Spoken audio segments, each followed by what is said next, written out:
पहले हम हिंदुस्तान के बाशिंदे हैं, उसके बाद हम कश्मीरी है। पहले हम हिंदुस्तान के बाशिंदे हैं, उसके बाद हम कश्मीरी है।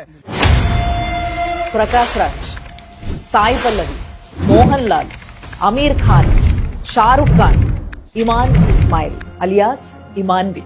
ఈమె ప్రభాస్ సినిమా వస్తుంది కదా ఇప్పుడు, ఫౌజీ ఆ సినిమాలో హీరోయిన్. వీళ్ళందరి కథలు ఈరోజు మనం మాట్లాడుకుందాం.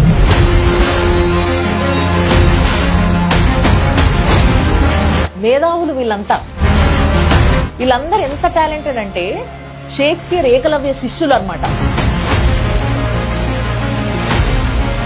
అప్పుడప్పుడు ఎప్పుడన్నా పహల్గామ్ లాంటి సిచ్యువేషన్లు వచ్చినాయి అనుకోండి, అలాంటి ఇష్యూస్ అయినప్పుడు వీళ్ళకి షేక్స్పియర్ పూంతుంటాడు అనమాట. అట్లా మరి ఎట్లా పూంతాడు, ఆయన పూన్నప్పుడు వీళ్ళు ఏం రాస్తారు అనేది ఈ రోజు ది ఫ్యాక్ట్ బై రమ్యకృష్ణలో చూద్దాం.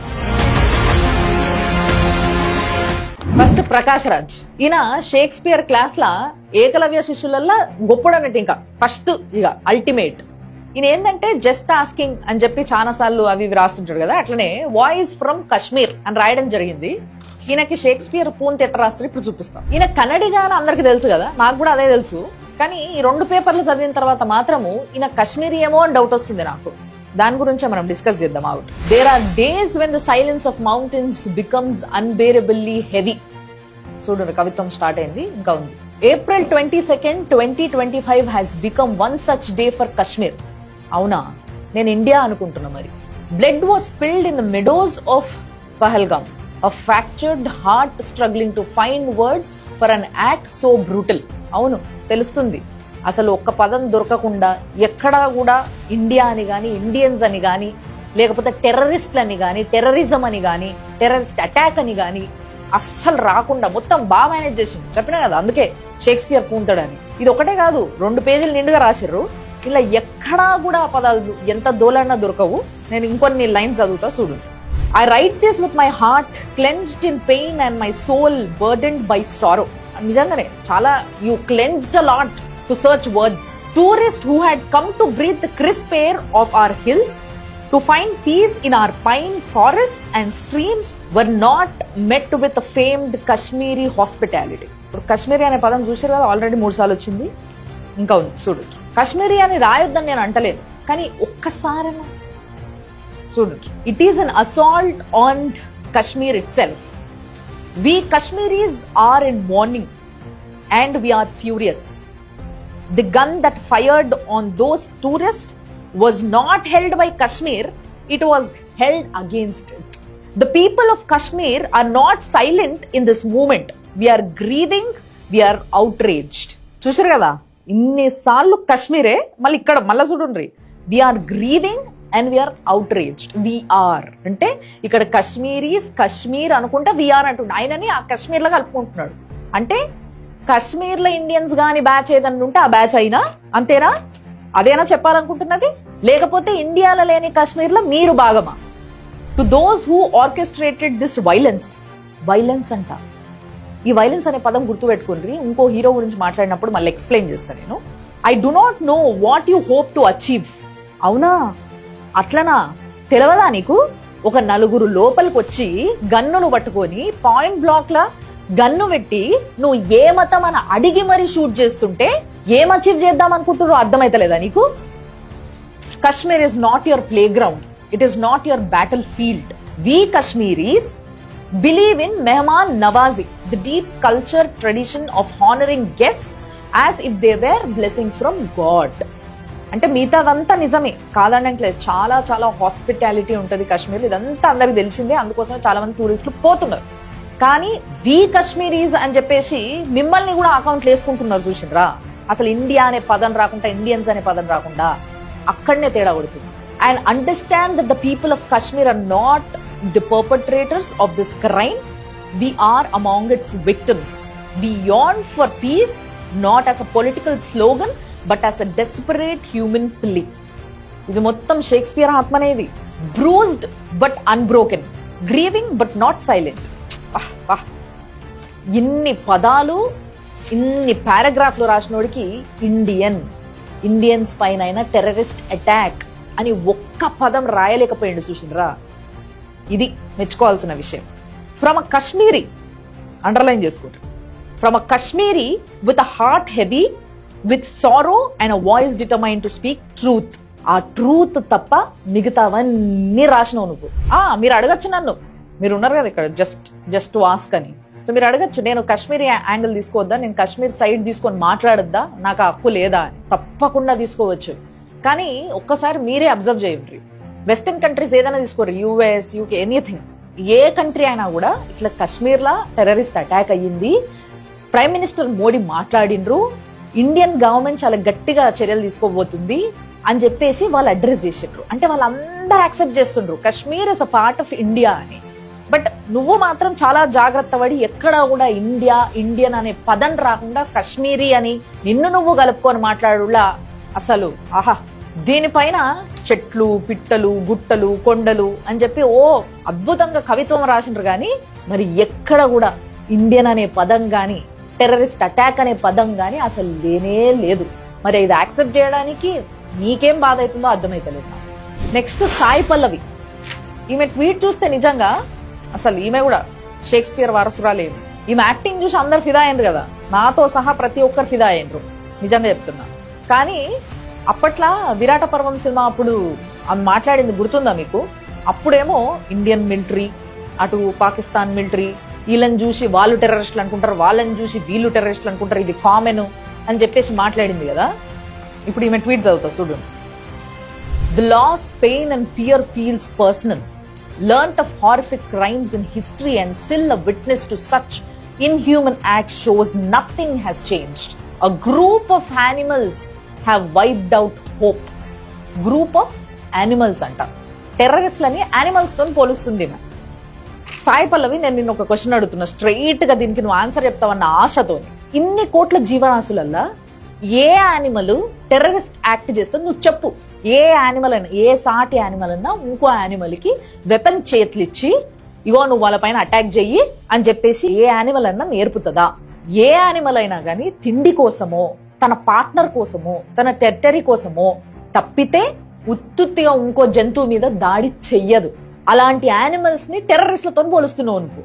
యానిమల్ లవర్స్ ఉన్నారు కదా చాలా మంది, అలా అడుగు. అంతెందుకు, అమలా గారితో అంతో ఇంతో పరిచయం ఉంటది కదా నీకు, ఒక్కసారి ఆవిడని అడుగు, ఆమె చెప్తుంది, మంచి కరెక్ట్ సమాధానం చెప్తుంది నీకు.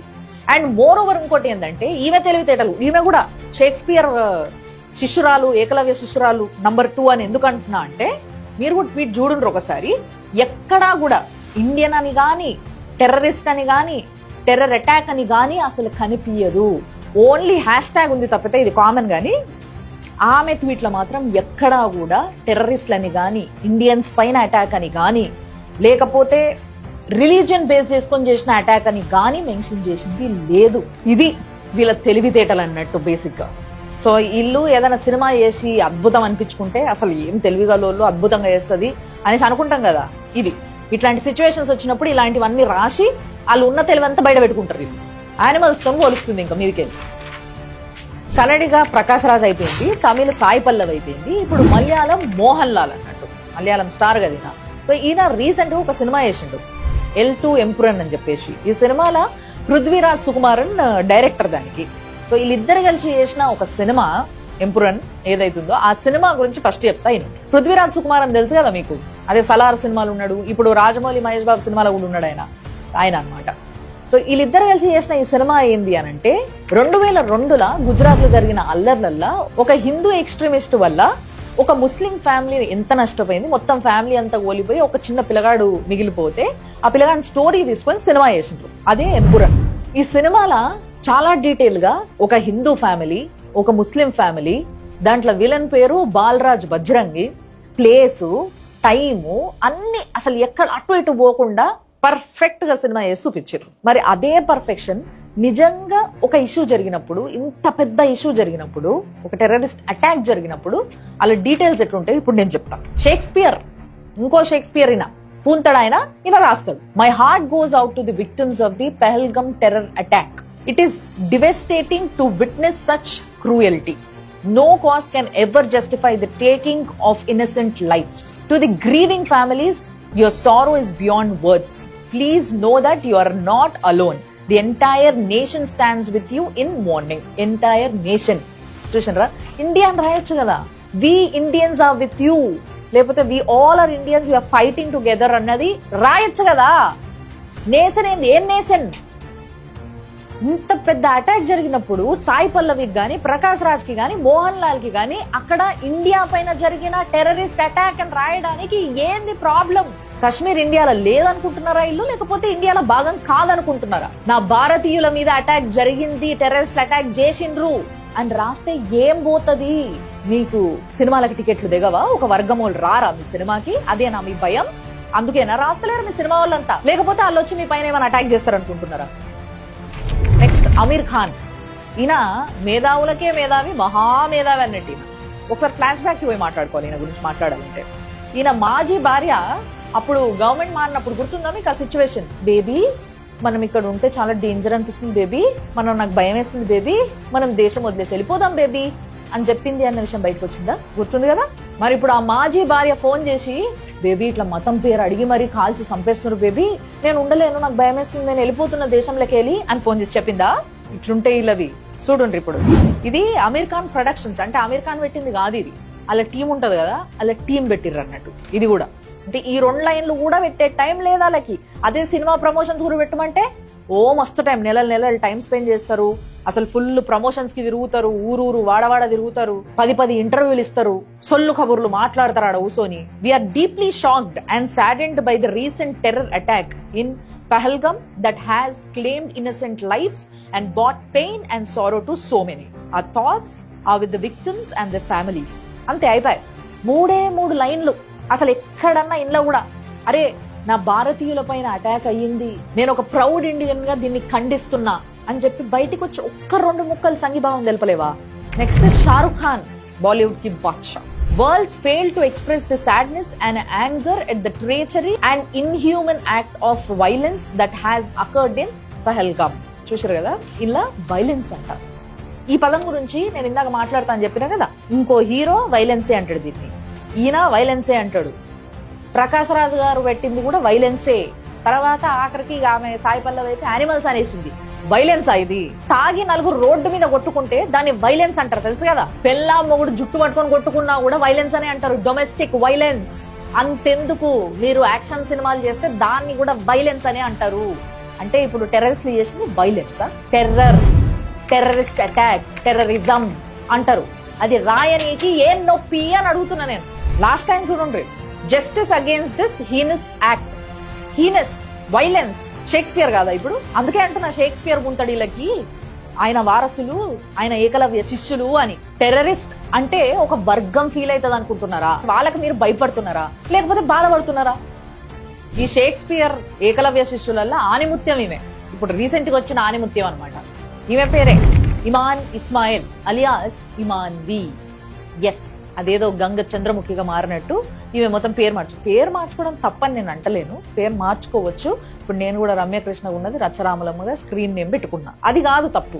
కానీ ఈమె ఏంటంటే, ఇంతకు ముందు చాలా మంది ఈమెను ప్రశ్నించిండ్రు, అమ్మా ఎక్కడి నుంచి వచ్చినావు, నీ పుట్టుపూర్వకాలు చెప్పు జరా, మీ నాన్న పాకిస్తానీ ఆర్మీ అయినట్టు కదా అని అడిగితే కాదు అని చెప్పి దాన్ని ఖండించి ఇంత పెద్ద కథ రాసింది. దాన్ని ఎక్స్ప్లెయిన్ చేసుకుంటాం. సో దీంట్లో ఏంది అనంటే, పాకిస్తానీ ఆర్మీ అవునా కాదా అనేది విషయం పక్కకు పెడితే అందరికీ తెలిసిన విషయం ఏంది అనంటే, వాళ్ళ నాన్న పాకిస్తానీ, వాళ్ళ అమ్మ ఇండియన్. వీళ్ళిద్దరు పెళ్లి చేసుకున్నారు, ఈ పిల్ల పుట్టింది కాబట్టి. ఈ పిల్ల అప్పట్లో ఈ పిల్ల అకౌంట్ లో 2 ఫ్లాగులు పెట్టుకునేదట, ఇటు పాకిస్తానీ ఫ్లాగ్, అటు ఇండియన్ ఫ్లాగ్. అంటే చాలా ప్రౌడ్ గా ఫీల్ అయ్యేది, నేను 2 నేషన్స్ కి, అంటే 2 నేషన్స్ వాళ్ళు కలిస్తే పుట్టిందాన్ని అని చెప్పేసి. తప్పు లేదు. ఈ విషయం నేను అంటున్నదే కాదు, 100 మంది కింద కమెంట్స్ లో పెట్టిండ్రు. ఇప్పుడు ఈ లెటర్లు ఏం చేసింది తెలుసా, ఈమె మీ నాన్న పాక్ ఆర్మీ అయిన కదా అని జనాలు అడిగేసరికి ఇంత పెద్ద ఎక్స్ప్లెనేషన్ లో ఏమని రాసిందంటే, మా నాన్న ఒక్కడే కాదు, అసలు మా ఖాందాన్లోనే ఎవ్వరు కూడా పాకిస్తాన్ ఆర్మీలో లేనే లేరు, మా అమ్మా నాన్న యుఎస్ఏకి బల్సొచ్చిండ్రు, నేను అక్కడనే పుట్టి పెరిగినా అని చెప్పి రాసింది. అమ్మా టు అడ్రస్ రాసినవు, ఫ్రమ్ అడ్రస్ ఏది అని అడుగుతున్నారు జనాలు. అది చెప్పాలి నువ్వు. వలస వచ్చిన యుఎస్ఏకి, కానీ ఏం నుంచి వలస వచ్చిరు మీ వాళ్ళు? గ్రహాంతర వాసులా? మీదికి దిగిర్రా డైరెక్ట్? ఏదో ఒక దేశం నుంచో రాష్ట్రం నుంచో వచ్చే ఉంటారు కదా, అది చెప్పాలి కదా. మరి ఇంత పెద్ద కథ రాసిన దానివి ఆ ఒక్క ముక్క రాయడానికి ఏంది ప్రాబ్లం? నేను చెప్పాలా? ఇప్పుడు ఈ అటాక్ తర్వాత ఏమైంది? ట్రేడింగ్ ఆపేసినాం, పాకిస్తాన్ నీళ్ళు ఆపేసినాం, మ్యాచ్లు ఆపేసినాం, అన్న ఆపేసినాం కదా. ఆఖరికి మన ఇండియన్ సినిమాలల్లో పాకిస్తాన్ ఆర్టిస్టులు ఉండడం